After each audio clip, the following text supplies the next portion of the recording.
Hello everyone, a beautiful good morning to all. Welcome back to my channel. I am Pooja और आज हम बात करने वाले हैं 29 अगस्त के सभी इंपॉर्टेंट करेंट अफेयर्स पे और शुरुआत करेंगे आज का इंपॉर्टेंट डे।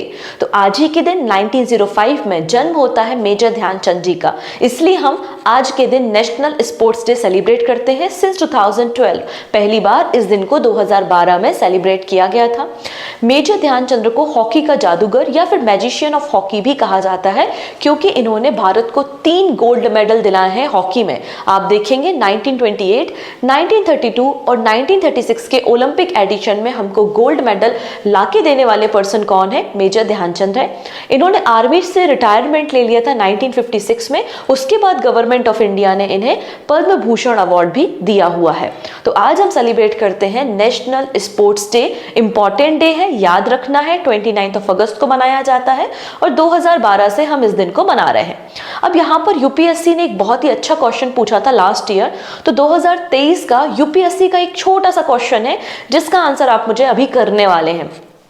यहाँ पर ये जो सारे अवार्ड हैं ये स्पोर्ट की कैटेगरी में दिए जाने वाले अवार्ड हैं, जैसे कि Major Dhyan Chand Khel Ratna award, Arjuna award, Dronacharya award and Rashtriya Khel Protsahan पुरस्कार। आपको बताना है कि इनमें से कौन सा पेयर करेक्टली मैच है या फिर करेक्टली मैच नहीं है। बस आपको इतना ही बताना है। ये क्वेश्चन है, आप देखोगे how many of the above pair are correctly match? Only 1, only 2, only 3 या ऑल आर 4 जो है वो करेक्टली मैच है। ठीक है, ये क्वेश्चन यूपीएससी का 2023 का क्वेश्चन है, आपको मिल रहा है। चलो इसका आंसर करना है हमको। तो लिखा है कि मेजर ध्यानचंद खेल रत्न अवार्ड, ये जो अवार्ड है कोई भी स्पोर्ट पर्सन आउटस्टैंडिंग परफॉर्मेंस करता है over the period of last 4 years, उसको ये अवार्ड दिया जाता है। नेक्स्ट है Arjun award for the life time achievement. तो लाइफ टाइम अचीवमेंट के लिए तो अर्जुन अवार्ड नहीं दिया जाता, मतलब ये वाला स्टेटमेंट तो गलत है, सेकेंड स्टेटमेंट रॉन्ग है। नेक्स्ट है द्रोणाचार्य अवार्ड। तो द्रोणाचार्य अवार्ड कोचेस को दिया जाता है जो सक्सेसफुली ट्रेन करते हैं स्पोर्ट पर्सन को या फिर टीम को। तो ये बात तो सही है कि द्रोणाचार्य अवार्ड कोचेस के लिए होता है।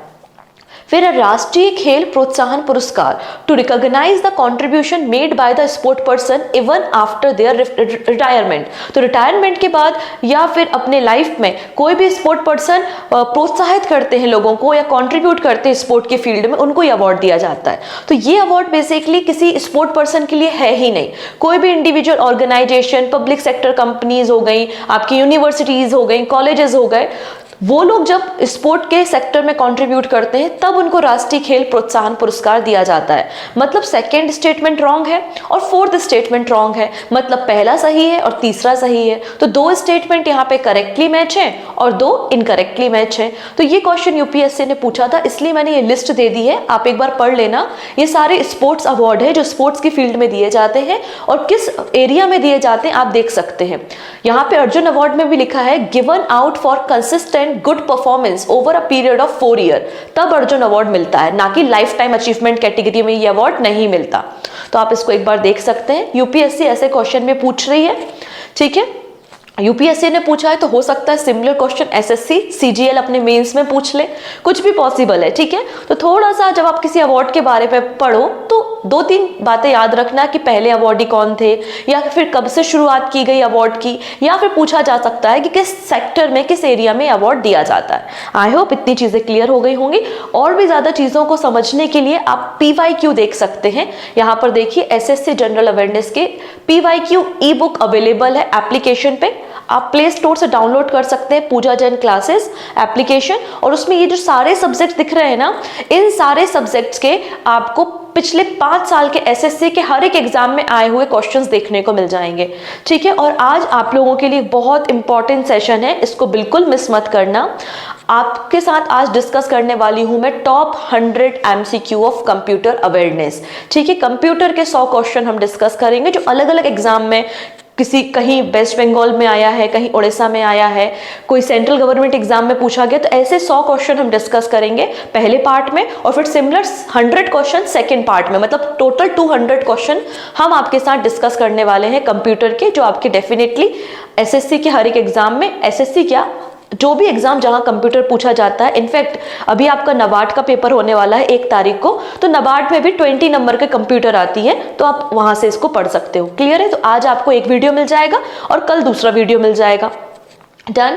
इसके अलावा एसएससी ज्योग्राफी, पॉलिटी और इकोनॉमी की टेस्ट सीरीज लाइव हो चुकी है, आप इसे भी ज्वाइन कर सकते हैं। ओके है जी। चलिए अब बात करेंगे आज के इंपॉर्टेंट पर्सन के बाद हमें डिस्कस करना है एक गवर्नमेंट स्कीम के बारे में जिसके 10 ईयर रिसेंटली कंप्लीट हुए हैं। और वीडियो के एंड में ना कुछ शॉर्ट न्यूज है और वो शॉर्ट न्यूज बहुत इंपॉर्टेंट है, और फिर लास्ट में 2 इंपॉर्टेंट क्वेश्चन भी हैं। उन दोनों क्वेश्चन के आंसर आप मुझे कमेंट सेक्शन में करने वाले हैं, ठीक है।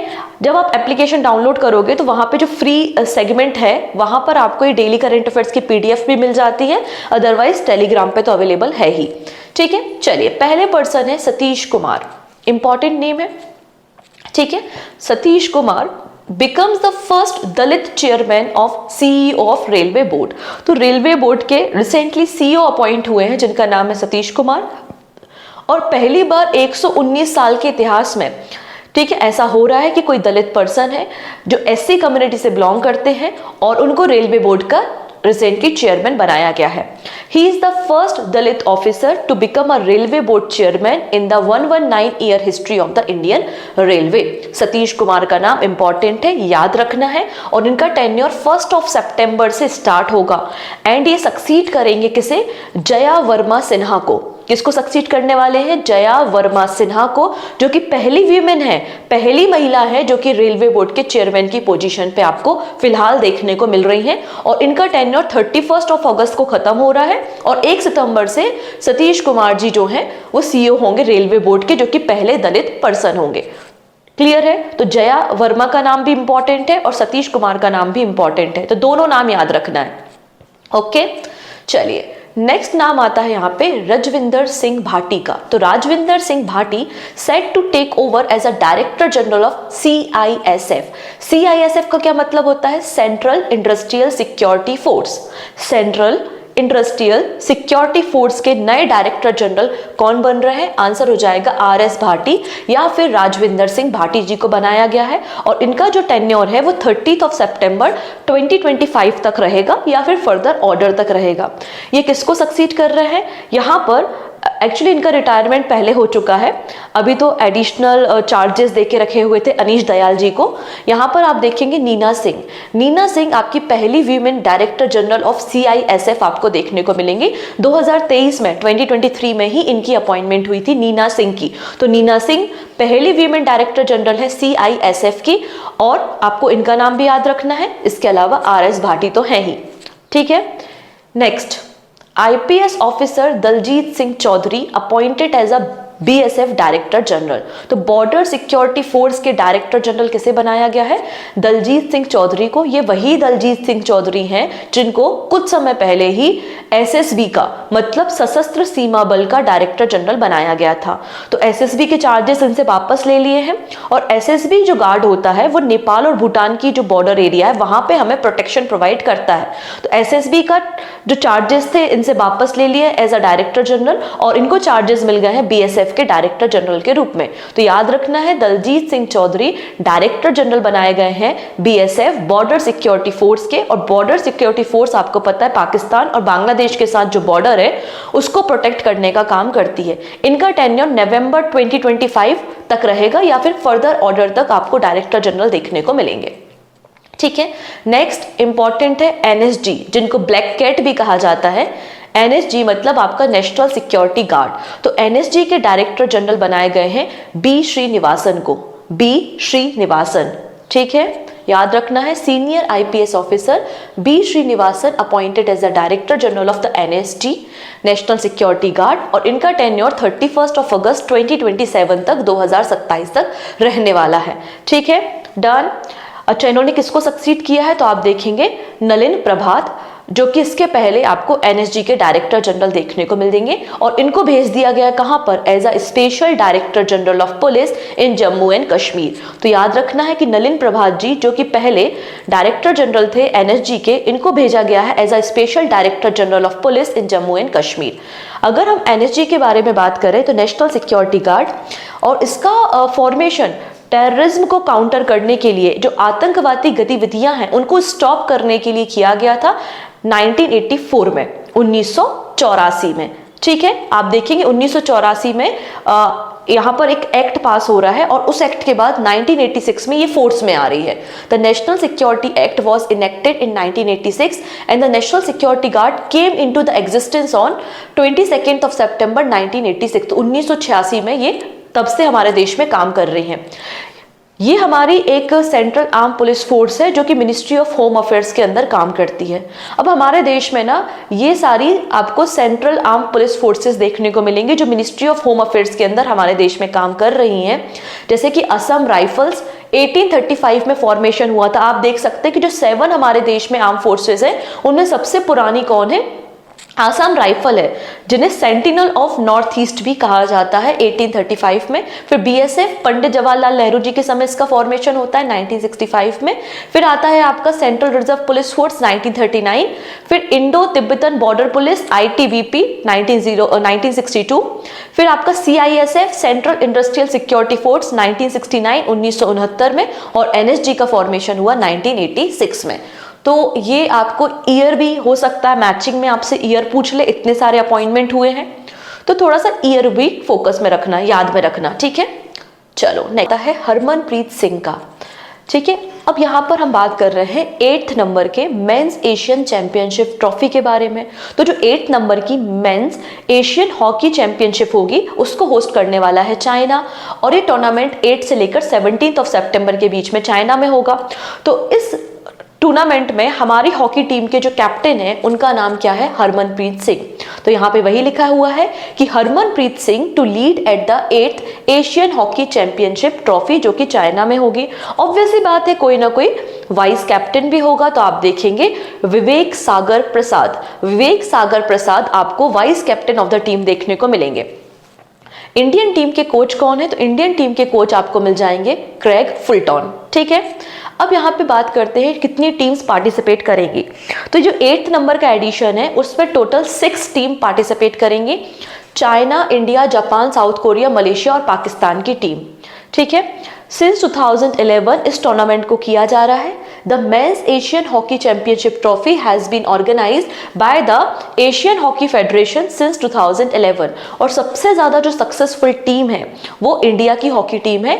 इंडिया की हॉकी टीम ने ये जो आपका एशियन हॉकी चैंपियनशिप ट्रॉफी है इसको 4 बार इस टाइटल को लिफ्ट किया है, इस ट्रॉफी को लिफ्ट किया है, और 3 बार लिफ्ट किया है पाकिस्तान ने। अगर आप यहाँ पर देखना चाहो तो एक कंप्लीट लिस्ट है जहाँ पे 2011 के पहले एडिशन से लेकर 2023 का जो लास्ट एडिशन था वहां तक सारी इंफॉर्मेशन है।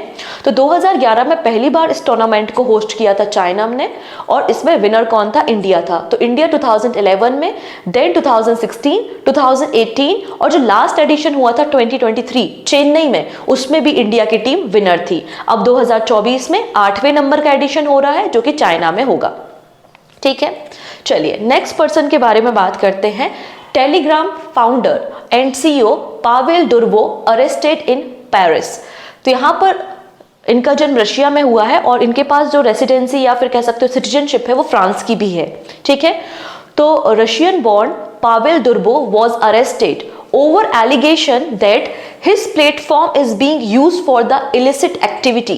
illicit activity जैसे कि मनी लॉन्ड्रिंग, इसके अलावा यहाँ पे ड्रग ट्रैफिकिंग के लिए, मनी लॉन्ड्रिंग के लिए, और जो चाइल्ड सेक्सुअल एब्यूज इमेजेस हैं वो सारे कामों में इनका प्लेटफॉर्म लगा हुआ है। ऐसे चार्जेस हैं जिसके कारण इनको अरेस्ट किया गया है फ्रांस में, ठीक है। जो फ्रांस के प्रेसिडेंट है इमैनुअल मैक्रोन, इन्होंने इस बात को कंफर्म किया है और इनको अरेस्ट किया गया है, ठीक है। अब टेलीग्राम क्या है? तो टेलीग्राम आप सभी को पता है, आप सभी यूज कर रहे हैं। एक 1-on-1 conversation, group chat and large channel को क्रिएट करने वाला एक प्लेटफॉर्म है, ठीक है, जो कि अलाउ करता है आपको 1-to-1 कन्वर्सेशन को भी, जिसमें आपकी ग्रुप चैट्स भी होती हैं, ग्रुप्स भी होते हैं, एंड आपको एक चैनल भी क्रिएट किया जा सकता है। तो टेलीग्राम वॉज लॉन्च इन 2013 में इसको लॉन्च किया गया था, और इसका हेडक्वार्टर आपको दुबई में मिलेगा, इसलिए इसको दुबई बेस्ड कंपनी बोला जाता है। तो दुबई बेस्ड कंपनी है जिसके 950 मिलियन से ज्यादा एक्टिव यूजर्स आपको देखने को मिल जाएंगे, और यहाँ पर बहुत बड़ी संख्या में रशिया, यूक्रेन और सोवियत यूनियन, जो फॉर्मर सोवियत यूनियन वाला एरिया है, वहाँ के लोग बहुत ज़्यादा इस टेलीग्राम को यूज़ करते हैं। यहाँ पे बताया गया है कि अदर जो मैसेजिंग प्लेटफॉर्म है उनके कंपैरिजन में टेलीग्राम लेस सिक्योर है, इसकी सिक्योरिटी जो लेवल है वो बहुत कम है, और यहाँ पर इसमें इलीगल जो कंटेंट है उसका डिटेक्शन की पॉलिसीज भी प्रॉपर नहीं है, तो लैक ऑफ पॉलिसी आपको देखने को मिलेगा। यहाँ पर रिपोर्ट में ये भी मेंशन किया गया कि व्हाट्सएप ने 1.3 मिलियन साइबर से रिलेटेड जो भी कंप्लेंट्स है वो लॉन्च की थी इन 2023, बट टेलीग्राम ने कोई भी कंप्लेंट सबमिट नहीं की थी। तो ये सारे एलिगेशंस लगे हुए हैं टेलीग्राम के फाउंडर पे। सो बहुत ज़्यादा सुर्खियों में चल रहा है कि टेलीग्राम बंद हो जाएगा। लेट्स सी क्या होता है, हो सकता है कोई बड़ी कंपनी आके एक्वायर कर ले, हो सकता है इसकी पॉलिसी चेंज हो जाए, कुछ भी हो सकता है। ठीक है, चलिए नेक्स्ट बात करेंगे 7th अनुभव अवार्ड सेरेमनी 2024। तो ये अनुभव अवार्ड, देखो अनुभव की शुरुआत हुई थी 2015 में, और जो अनुभव अवार्ड दिए जाते हैं वो अवार्ड स्टार्ट हुए हैं 2016 में। तो 2016 से अनुभव अवार्ड दिए जाते हैं। अनुभव अवार्ड किसे दिए जाते हैं? तो जो रिटायर्ड एम्प्लॉय होते हैं और जिन्होंने अपनी ड्यूरिंग द सर्विस बहुत अच्छा कंट्रीब्यूशन किया है, सिग्निफिकेंट अचीवमेंट किया है, उनको ये अवार्ड दिया जाता है। ठीक है, तो ये 7th एडिशन है। तो 7th अनुभव अवार्ड सेरेमनी 2024 कहां पर हुई? विज्ञान भवन न्यू दिल्ली में हुई। ठीक है, और यहाँ पर डॉक्टर जितेंद्र सिंह जी के द्वारा टोटल 15 अवार्ड डिस्ट्रीब्यूट किए गए, जिनमें से 5 अनुभव अवार्ड है और 10 जूरी सर्टिफिकेशन है। तो हमें 10 जूरी सर्टिफिकेशन से कोई मतलब नहीं है, हमें ये 5 लोगों के नाम हम देख लेंगे कि जिन 5 लोगों को अनुभव अवार्ड दिए गए हैं। इस सेरेमनी को ऑर्गेनाइज किसने किया था? तो ऑर्गेनाइज किया था department of pension and pensioners welfare ने। ठीक है, 2016 से अवार्ड दिए जा रहे हैं। ये आउट ऑफ 15 अवार्डीज, जो कि 10 जूरी सर्टिफिकेशन और 5 अनुभव अवार्ड है, तो टोटल इन 15 में से 5 आपको वीमेंस देखने को मिलेंगी, 5 महिलाएं आपको देखने को मिलेंगी। आप चाहो तो इस लिस्ट को पढ़ सकते हो। आप यहाँ पे अवार्डीज को देख सकते हैं, जैसे कि टी जैकब जो कि सेक्रेटरी रहे यूपीएससी में, अदिति दास एडिशनल सेक्रेटरी रही है ministry of women and child development में। ठीक है, मुझे नहीं लगता कि इनके नाम आपसे पूछे जाएंगे, बट फिर भी आप लिस्ट दी है, आप एक बार रीड करना चाहो तो रीड कर सकते हो। सिंस 2016 ये अवार्ड डिस्ट्रीब्यूट किए जा रहे हैं। ठीक है, नेक्स्ट बात करते हैं यहाँ पर हम समनाथम टैंक। समनाथम टैंक कहाँ पर है? मदुरई तमिलनाडु में है। To be converted into the bird sanctuary. यहाँ पर जो फॉरेस्ट डिपार्टमेंट है उन्होंने इंफॉर्मेशन दी है कि यहाँ पे 100 वेराइटी ऑफ बर्ड्स की स्पीसीज आइडेंटिफाई की गई हैं। तो ये जो टैंक है मदुरई में है, इसको कन्वर्ट किया जाना चाहिए बर्ड सेंचुरी में। अभी कन्वर्ट हुआ नहीं है, केवल डिस्कशन चल रहा है। फॉरेस्ट डिपार्टमेंट ने कहा है मिनिस्ट्री को कि इसको कन्वर्ट करना चाहिए, जिसका नाम क्या है? समनाथम टैंक, मदुरई में है। अगर हम बात करें तमिलनाडु में, तो तमिलनाडु में 17 बर्ड सेंचुरी आपको मिल जाएंगी, 15 वाइल्ड लाइफ सेंचुरीज मिल जाएंगी और 4 टाइगर रिजर्व आपको देखने को मिल जाएंगे इन तमिलनाडु। ठीक है, नेक्स्ट है इंडियन गवर्नमेंट फ्लैगशिप प्रोग्राम प्रधानमंत्री जन धन योजना कंप्लीटेड 10 ईयर। आप देखेंगे 10 ईयर की एनिवर्सरी सेलिब्रेट की गई है रिसेंटली प्रधानमंत्री जन धन योजना की।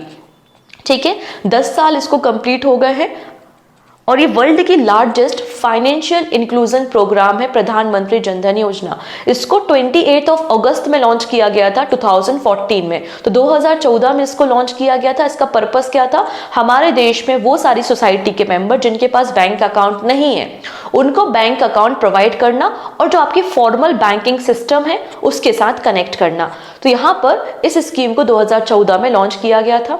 ठीक है, प्रधानमंत्री जन धन योजना, और इसकी जो नोडल मिनिस्ट्री है वो मिनिस्ट्री ऑफ फाइनेंस आपको देखने को मिलती है। ठीक है, इसके अलावा हमारी जो निर्मला सीतारमण जी हैं, जो कि मिनिस्ट्री ऑफ फाइनेंस को संभालती हैं, इन्होंने अनाउंसमेंट किया है कि इस साल ये जो आपका रनिंग फाइनेंशियल ईयर है FY25, यहाँ पर 3 करोड़ नए अकाउंट को जोड़ा जाएगा, अकाउंट होल्डर या सब्सक्राइबर को एड ऑन किया जाएगा इन द प्रधानमंत्री जन धन योजना। ये इनका टारगेट है। ठीक है, चलिए बात करते हैं थोड़ी सी बातें अबाउट द स्कीम। सो प्रधानमंत्री Jan Dhan Yojana is a comprehensive financial inclusion program. Financial inclusion का क्या मतलब हो गया कि यहाँ पे जो रिमोट एरिया है, रूरल इंडिया के लोग हैं जिनके पास बैंक अकाउंट नहीं है, उनको बैंक अकाउंट प्रोवाइड किया जाएगा, जिससे उनके अंदर सेविंग हैबिट को इनकरेज कर सके। ठीक है, आपके जो भी पब्लिक सेक्टर बैंक है उनमें ये अकाउंट ओपन किया जाएगा। इसके अलावा जब आप ये अकाउंट ओपन करोगे तो डायरेक्ट बेनिफिट ट्रांसफर होता है, अलग अलग जो स्कीम्स होती हैं उस स्कीम का पैसा भी डायरेक्टली आपके अकाउंट में ट्रांसफर हो जाएगा। पेंशन फैसिलिटी अवेलेबल हो जाएगी, ठीक है, आपको क्रेडिट सपोर्ट या लोन भी अकाउंट के बेसिस पे मिल सकता है। तो इसलिए यहाँ पे ये फाइनेंशियल इंक्लूजन प्रोग्राम हमारी कंट्री में लॉन्च किया गया है। कुछ की फीचर है, हम उन की फीचर्स को भी देखते हैं। Following are the feature of the Pradhan Mantri Jandhan. पहला है open a bank account for every adult who doesn't have a bank account. ये पहला इसका टारगेट था, ठीक है। Specially design basic saving bank account deposit is offer with a no minimum balance requirement. यहाँ पर आपका कोई भी मिनिमम क्राइटेरिया नहीं है, जीरो बैलेंस पे आपका अकाउंट ओपन होगा और इसमें आपको ऐसा मिनिमम बैलेंस रखने की भी रिक्वायरमेंट नहीं है। यहाँ पर जीरो बैलेंस पे भी आपको कोई भी पेनाल्टी नहीं लगेगी, ठीक है। इसके अलावा डेबिट कार्ड, अब फ्री रुपी डेबिट कार्ड भी प्रोवाइड किया जाएगा, ये जो भी अकाउंट होल्डर्स होंगे। और यहाँ पे रुपए डेबिट कार्ड से 2 लाख रुपए का जो अकाउंट होल्डर है ना, उन 2 लाख रुपए का एक्सीडेंटल डेथ इंश्योरेंस कवरेज भी प्रोवाइड किया जाएगा। इसके अलावा ओवरड्राफ्ट फैसिलिटी भी होती है 10,000 रुपीज की। और यहाँ पर जो 2 बहुत इंपॉर्टेंट स्कीम है हमारे देश में, प्रधानमंत्री जीवन ज्योति बीमा योजना और प्रधानमंत्री सुरक्षा बीमा योजना, इसके अंदर जो इंश्योरेंस कवरेज किया जाता है वो भी ऑफर किस में होता है, प्रधानमंत्री जनधन योजना में ऑफर होता है। It also provide a pension scheme through the Atal pension योजना। तो इस तरीके से ये अकाउंट आपको देखने को मिलता है। अब एक पीआईबी का डेटा है और पीआईबी के डेटा में कुछ और भी बातें मेंशन की गई हैं। यहाँ पर अचीवमेंट बताया गया है कि प्रधानमंत्री जनधन योजना का क्या अचीवमेंट है। तो आप देखेंगे total number of account holder कितने हैं, 53.13 करोड़ है। कब तक, एज ऑफ 14 अगस्त 2024 तक। और इनमें से 55.6% जो अकाउंट होल्डर है वो वीमेन है और रिमेनिंग मेल अकाउंट होल्डर है। एंड 66.6% जो अकाउंट्स ओपन हुए हैं वो rural and semi urban areas में ओपन हुए हैं। डिपॉजिट कितना हुआ है, अगर एक एवरेज डिपॉजिट देखते हैं इन 53 करोड़ अकाउंट्स में, तो एक एवरेज डिपॉजिट अमाउंट है 4,352 रुपीज, ठीक है। और अभी तक 36.14 करोड़ रुपी डेबिट कार्ड को इशू किया गया है अंडर द प्रधानमंत्री जनधन योजना। कुछ और इंपॉर्टेंट पॉइंट्स यहाँ पे डिस्कस किए गए हैं, जैसे कि केरला का Ernakulam was the first district in India to achieve 100% financial inclusion, जहां पे हर एक व्यक्ति के पास अकाउंट है। Kerala was the first state to achieve 100% financial inclusion in 2007 और इसका स्लोगन क्या है, मेरा खाता भाग्य विधाता। ओके, चलिए नेक्स्ट है union government launch new guidelines for effective public grievance redressal. यहाँ पे गवर्नमेंट का एक प्लेटफॉर्म है, आई होप आपने उसके बारे में सुना होगा, CPGRAMS, CPGRAMS। इसी के रिगार्डिंग कुछ गाइडलाइंस इशू की गई हैं, ठीक है। The new guidelines feature and integrated user friendly platform on the centralised public grievance redressal and monitoring system, ठीक है। ये जो सिस्टम है इसमें सारी मिनिस्ट्रीज आपको मिलती हैं। किसी भी मिनिस्ट्री के खिलाफ, किसी भी मिनिस्टर के खिलाफ अगर आपको कंप्लेंट करनी है तो आप इस पोर्टल में जाके कंप्लेंट को लॉन्च कर सकते हो। यहाँ पर पहले जो आपकी कंप्लेंट्स हैं उसका जो टाइम पीरियड था उसको सॉल्व करने का, आपकी प्रॉब्लम को सॉल्व करने का, वो 30 डेज था। इसको रिड्यूस करके 21 डेज किया गया है। The timeline for the grievance resolution has been shortened to the 21 days from the earlier 30 days. तो 30 दिनों से छोटा करके 21 डेज कर दिया है। इसके अलावा नोडल ऑफिसर्स भी अपॉइंट किए जाएंगे। तो nodal officer will be appointed in all ministry and department to address grievance promptly and efficiently. तो यहाँ पे इन प्रॉब्लम को सॉल्व करने के लिए हर एक मिनिस्ट्री में, हर एक डिपार्टमेंट में एक नोडल ऑफिसर भी बनाया जाएगा और हर एक मिनिस्ट्री का मंथली वाइज इंडेक्स भी पब्लिश किया जाएगा। डिपार्टमेंट और मिनिस्ट्री को रैंकिंग भी की जाएगी, ये बात भी मेंशन की गई है। A monthly grievance redressal assessment index will rank ministries and department based on their performance. Okay? इसके अलावा क्या बोला गया है, The government plan to utilize AI powered tool, ठीक है। AI पावर टूल को यहाँ पे यूटिलाइज करेगी जिससे यहाँ पर इजिली सिटीजन के जो फीडबैक है उनको एनालाइज किया जा सके और एक मॉनिटरिंग डैशबोर्ड होगा यूजर्स के फीडबैक को एनालाइज करने के लिए। नेक्स्ट क्या बोला है, ट्रेनिंग। तो training for the grievance officer will be conducted through the 36 administrative training institute. तो जो 36 एडमिनिस्ट्रेटिव ट्रेनिंग इंस्टीट्यूट है उसमें ये जो ऑफिसर है जो कि आपके प्रॉब्लम्स को रिजॉल्व कर रहे हैं उनको ट्रेनिंग भी प्रोवाइड की जाएगी अंडर द सेवोत्तम स्कीम। ठीक है, और फिर लास्ट में क्या बोला गया है कि अभी तक 60 लाख पब्लिक यहाँ पे ग्रीवेंस या कंप्लेंट्स आई हैं बिटवीन 2022 टू 2025, मतलब क्वेरीज आई हैं, फीडबैक्स आए हैं, ऐसा इसमें मेंशन किया गया है। है 8th धर्म कॉन्फ्रेंस 2024। तो रिसेंटली 8 नंबर की इंटरनेशनल धम्म कॉन्फ्रेंस ऑर्गेनाइज की गई थी गुजरात यूनिवर्सिटी में, अहमदाबाद में, और इसको ऑर्गेनाइज किया था इंडिया फाउंडेशन ने, जिसके चीफ गेस्ट कौन थे? हमारे वाइस प्रेसिडेंट ऑफ इंडिया थे जगदीप धनखड़ जी। और इसकी थीम क्या थी? कॉस्मोलॉजी इन द धर्म एंड धम्म।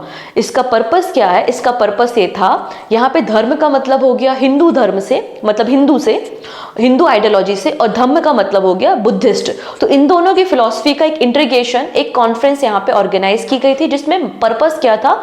लोगों के मन से जो डेथ का फियर है उसको हटाना। ठीक है, नेक्स्ट है Jana small finance bank sweep 4 award at the ICC emerging Asia banking conclave. तो रिसेंटली यहाँ पर 2nd एडिशन हुआ था ICC emerging Asia banking conclave का, जिसमें टोटल 8 कैटेगरी में अवार्ड डिस्ट्रीब्यूट किए गए, और उन 8 कैटेगरी में से 4 कैटेगरीज में अवार्ड किसको मिला है? जन स्मॉल फाइनेंस बैंक को मिला है। ठीक है, कौन कौन सी वो कैटेगरी है? तो best small finance bank India, best performance on the profitability, ये आपका रनर अप रहा है, best performance on the asset quality and the best performance on the risk management. तो 4 कैटेगरी में जन स्मॉल फाइनेंस बैंक को अवार्ड मिला है। एंड जन स्मॉल फाइनेंस बैंक के एमडी एंड सीईओ कौन है? अजय कनवाल आपको देखने को मिल जाएंगे। जन स्मॉल फाइनेंस बैंक एक शेड्यूल कमर्शियल बैंक है जो कि 4th largest small finance bank India का है, जिसको फॉर्म किया गया था 2018 में, 2018 में इसका फॉर्मेशन किया गया था। अब यहाँ पे बात हो रही है आईसीसी अवार्ड्स के बारे में। तो आईसीसी का मतलब यहाँ पे इंडियन चैम्बर ऑफ कॉमर्स है। ठीक है, जिसके director general doctor Rajeev Singh है, कोलकाता वेस्ट बंगाल में हेडक्वार्टर है, और 1925 में इसका फॉर्मेशन हुआ था। नेक्स्ट है Rajasthan and Madhya Pradesh to develop Shri Krishna Gaman Path. तो श्री कृष्ण गमन पथ को बिल्ड किया जाएगा। ये अनाउंसमेंट रिसेंटली राजस्थान के चीफ मिनिस्टर भजन लाल शर्मा जी ने कहा है। इन्होंने कहा है कि एक नया रिलीजियस सर्किट बनाया जाएगा श्री कृष्ण गमन पथ, जो कि मथुरा को उज्जैन से कनेक्ट करेगा। मथुरा वो स्थान है, इस सर्किट का एक स्टार्टिंग पॉइंट क्या होगा? आपका मथुरा होगा, और मथुरा वो स्थान है जहां पे भगवान कृष्ण का जन्म हुआ था। और उज्जैन आपको पता है कि मध्य प्रदेश में है, जो कि इस सर्किट का लास्ट पॉइंट होगा जहां पर भगवान कृष्ण ने शिक्षा ग्रहण की थी, अपना एजुकेशन इन्होंने लिया था। आपको उज्जैन में देखने को मिलता है संदीपनी आश्रम, तो संदीपनी आश्रम से इन्होंने शिक्षा ग्रहण की थी। ठीक है, तो इस तरीके से सर्किट बनाया जाएगा, और ये जो टूरिस्ट सर्किट होगा ये ज्वाइंट कोलैबोरेशन होगा राजस्थान गवर्नमेंट और मध्य प्रदेश गवर्नमेंट का। ठीक है, नेक्स्ट बात करेंगे आटाकामा। तो आटाकामा डेजर्ट कहाँ है? हम सभी को पता है आटाकामा डेजर्ट आपको चिली में देखने को मिलेगा, जिसकी कैपिटल आपको सेंटियागो देखने को मिलती है। और यहाँ पर आपको पता है ना कि बोलीविया, चिली और अर्जेंटीना, ये आपका लिथियम ट्रायंगल भी तो कहलाता है। यहाँ पे लिथियम की रिजर्व बहुत ज्यादा है, ये लोग लिथियम का प्रोडक्शन भी बहुत ज्यादा करते हैं। तो उसी के रिगार्डिंग एक छोटी सी न्यूज है कि Atacama salt flat sinking due to the lithium mining. तो लगातार लिथियम माइनिंग होने की वजह से ये जो एरिया है वो सिंक हो रहा है। ठीक है, तो Chile's Atacama salt flat is sinking by the 1 to 2 centimetre annually due to the lithium extraction. ये बात यहाँ पर यूनिवर्सिटी ऑफ चिली के जो रिसर्चर्स हैं उन्होंने स्टडी की है, और सैटेलाइट बेस्ड डेटा जो 2020 से लेकर 2023 तक का सैटेलाइट बेस्ड डेटा है उसको असेस करके ये इंफॉर्मेशन हमको दी है। और यहाँ पर एक जनरल है IEEE, इसमें इसको पब्लिश किया है। अगर हम बात करते चिली के बारे में, तो ये वर्ल्ड का 2nd लार्जेस्ट लिथियम प्रोड्यूसर है। ठीक है, और यहाँ पे 1 of the largest lithium reserve globally आपको देखने को मिलते हैं चिली, बोलीविया और अर्जेंटीना में। ठीक है, जिसको हम लिथियम ट्रायंगल भी कहते हैं। चलो बात करते हैं लिथियम को। तो सम टाइम लिथियम को व्हाइट गोल्ड भी कहा जाता है। रीजन ये है कि आजकल जो ग्रोइंग डिमांड है, हमारी जो EV इंडस्ट्री है, बैटरीज है, सब में लिथियम का इस्तेमाल किया जाता है, इसलिए सम टाइम इसे हम व्हाइट गोल्ड भी कहते हैं। ये आपका soft silvery white alkali metal है, जिसका एटॉमिक नंबर 3 होता है। ठीक है, बहुत ही ज्यादा लाइट होता है, और ये इजिली फ्लोट कर सकता है वाटर पे। ठीक है, हाईली रिएक्टिव भी होता है, वो पानी के साथ स्पेशली बहुत जल्दी रिएक्ट कर लेता है, इसलिए इसको हम मिनरल ऑयल या किसी नॉन रिएक्टिव सब्सटेंस के साथ लिथियम को रखते हैं। और लिथियम जब पानी के साथ रिएक्ट करता है तो लिथियम हाइड्रोक्साइड और हाइड्रोजन गैस को ये प्रोड्यूस करता है। तो ऐसे क्वेश्चन जनरली एसएससी पूछ लेता है, रेलवे भी पूछ लेता है कि बताइए कि लिथियम जब वाटर के साथ रिएक्ट करेगा तो कौन सी गैस निकलेगी, तो हाइड्रोजन गैस निकलेगी। ठीक है, चलिए नेक्स्ट है। अब यहाँ पे पता नहीं आजकल के इंफ्रास्ट्रक्चर को क्या हो गया है, 1 साल में, 6 महीने में, 2 साल में ही कोलैप्स कर जाते हैं, जबकि करोड़ों की संपत्ति के साथ, करोड़ों की लागत के साथ इनको बनाया जाता है। तो वैसे ही कुछ घटना आपको यहाँ पर देखने को मिल रही है महाराष्ट्र में। आप देख पा रहे होंगे यहाँ पर एक स्टैच्यू था और ये स्टैच्यू छत्रपति शिवाजी महाराज जी का स्टैच्यू था 35 फीट हाइट का, और आप देखिए कोलैप्स कर गया because of the high speed wind. ठीक है, तो आप देखेंगे a statue of Maratha king Chhatrapati Shivaji Maharaj unveiled by the prime minister Narendra Modi at the Rajkot fort also known as the Raja ji की कोठी।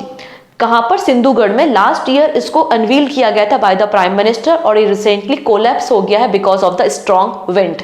ठीक है, अगर हम छत्रपति शिवाजी महाराज के बारे में बात करें तो छत्रपति शिवाजी महाराज का जन्म 1630 में होता है शिवनेरी फोर्ट में। शिवनेरी फोर्ट जो आपको नियर पुणे देखने को मिलता है, महाराष्ट्र में है। बाद आप देखेंगे 1674 में इनका कोरोनेशन हुआ है, मतलब राज अभिषेक हुआ है, गद्दी पर बैठे हैं, और 1680 में छत्रपति शिवाजी महाराज की डेथ हो गई थी। अब यहाँ पर आपको 4 इंपॉर्टेंट बैटल में डिस्कस कर रही हूँ, आने वाले एग्जाम में ये आपको मदद करेंगी। ठीक है, पहला आप देख रहे हैं बैटल ऑफ प्रतापगढ़ जो कि 1659 में लड़ी थी, जो कि बहुत फेमस बैटल है प्रतापगढ़ की लड़ाई। और ये देखोगे आप सतारा महाराष्ट्र में आपको लड़ाई लड़ी गई थी। यहाँ पर मराठा किंग छत्रपति शिवाजी महाराज और आदिल शाही जनरल अफजल खान के बीच में ये बैटल हुई थी, बैटल ऑफ प्रतापगढ़। ठीक है, नेक्स्ट है बैटल ऑफ पुरंदर। तो बैटल ऑफ पुरंदर 1665 में है, ये भी मुगलों के बीच में और मराठाओं के बीच में लड़ी गई थी। ठीक है, battle of Sinhagad. Battle of Sinhagad 1670 का बैटल है, 1670 में ये बैटल लड़ा गया था। और यहाँ पर आप देखेंगे मराठा रूलर, अगर आप देखोगे तो छत्रपति शिवाजी महाराज थे और उनके जो कमांडर थे तानाजी, तो तानाजी के बीच में और जयसिंह जो कि मुगल आर्मी चीफ थे उनके बीच में लड़ाई हुई थी। और नेक्स्ट आता है आपका बैटल ऑफ सांगमनेर जो कि 1679 में था, और ये आपकी लास्ट बैटल थी जो शिवाजी महाराज जी ने लड़ी है, last battle in which the Maratha king Shivaji fought. ठीक है, डन।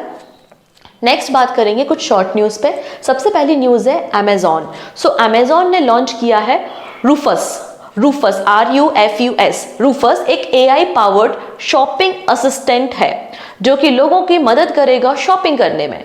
ठीक है, तो एक ई-कॉमर्स प्लेटफॉर्म आप सभी को पता है कि अमेजॉन है, और अमेजॉन ने beta version of Rufus launch किया है रिसेंटली, और ये आपका एक AI पावर्ड शॉपिंग असिस्टेंट है। नेक्स्ट बात करते हैं, इंडिया ने फर्स्ट एमपॉक्स के लिए RT-PCR किट को बनाया है जो कंप्लीटली मेड इन इंडिया आपको देखने को मिल जाएगी। ठीक है, तो India develop indigenous RT-PCR testing kit for the mpox. लगातार एमपॉक्स के केसेस पूरे वर्ल्ड में इंक्रीज हो रहे हैं, WHO ने पब्लिक हेल्थ इमरजेंसी के लिए भी कहा है। तो यहाँ पर आप देखेंगे central drug standard control organisation has approved Semen Healthineer IMDX Mpox detection RT-PCR test for the viral disease.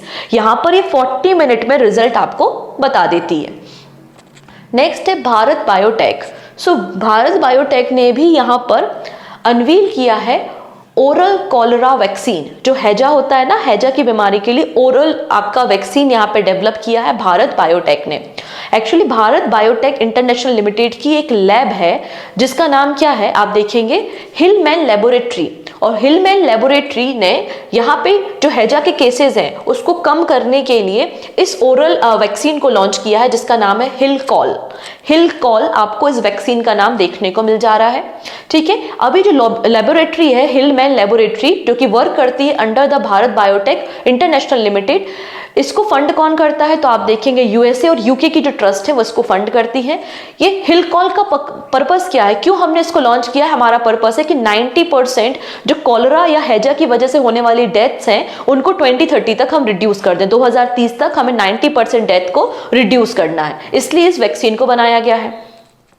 Next है 5 ईयर ओल्ड तेगवीर सिंह पंजाब से हैं और केवल 5 साल के एक बच्चे हैं और इन्होंने रिसेंटली समिट किया है माउंट किलिमंजारो को। ठीक है, माउंट किलिमंजारो हम सभी को पता है कि अफ्रीका की हाईएस्ट पीक है, जिसकी टोटल हाइट 5895 मीटर आपको देखने को मिल जाएगी और ये यंगेस्ट एशियन बन गए हैं जिन्होंने सक्सेसफुली स्केल किया है माउंट एवरेस्ट को। ठीक है, 5 साल के हैं, नाम क्या है? तेगवीर सिंह।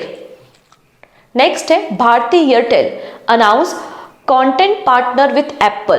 तो यहां पर भारती एयरटेल और एप्पल के बीच में एक डील साइन हुई है for Apple music and the Apple TV plus two customer in India. मतलब यहां पे एप्पल टीवी प्लस में जो कंटेंट प्रोवाइड किया जाएगा वो एयरटेल प्रोवाइड करेगा। इस तरीके से एक कोलैबोरेशन साइन हुआ है दोनों के बीच में, भारती एयरटेल एंड एप्पल के बीच में।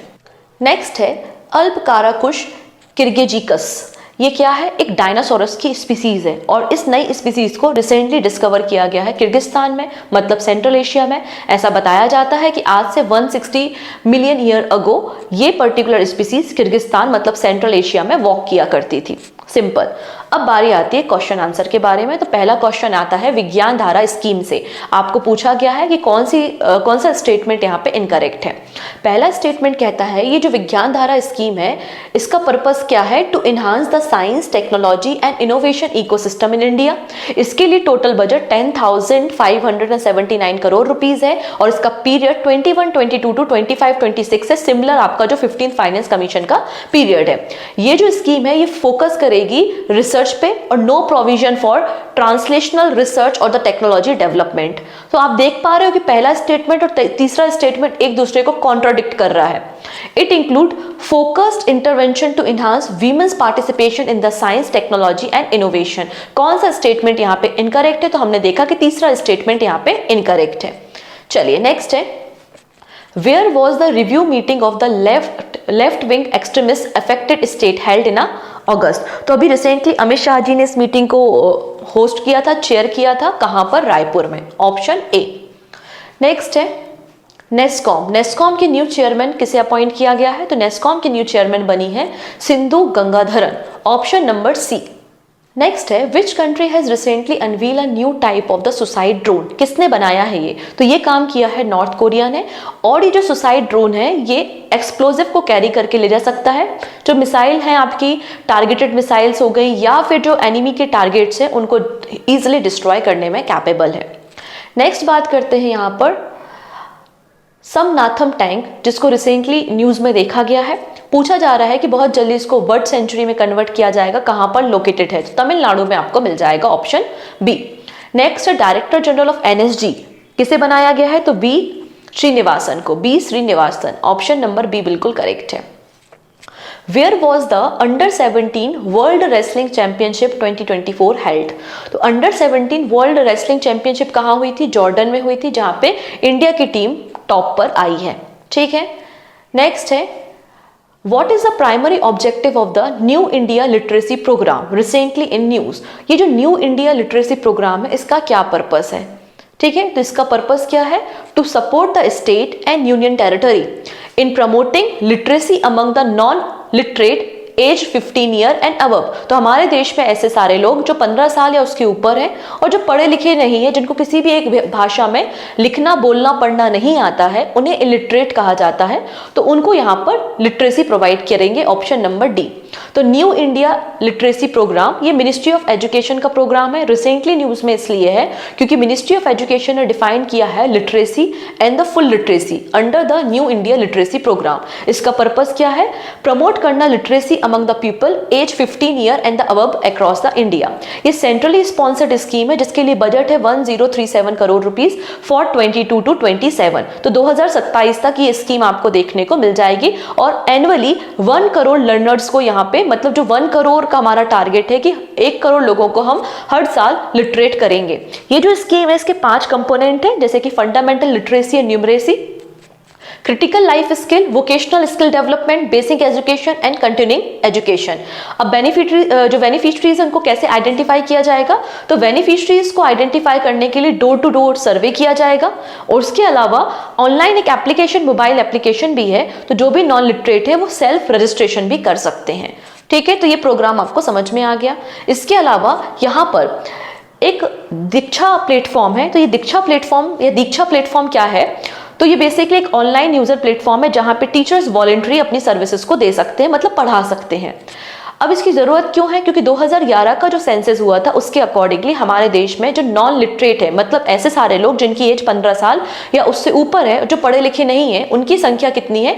25.79 करोड़ है, जिसमें से मेल 9.08 और फीमेल 16.68 करोड़ आपको देखने को मिलेगा। इसलिए इस प्रोग्राम को लॉन्च किया गया है by the ministry of education.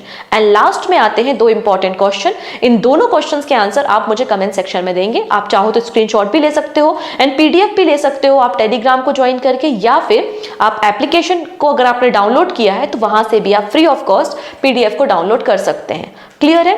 सो मिलते हैं कंप्यूटर वाले सेशन में बहुत जल्दी। ठीक है, थैंक यू सो मच। जाते जाते प्लीज लिंक को शेयर करके जाएंगे। पहली बार आ रहे हैं तो चैनल को सब्सक्राइब कर लेंगे जिससे अपकमिंग क्लासेस के नोटिफिकेशन आपको मिल सके। Take care.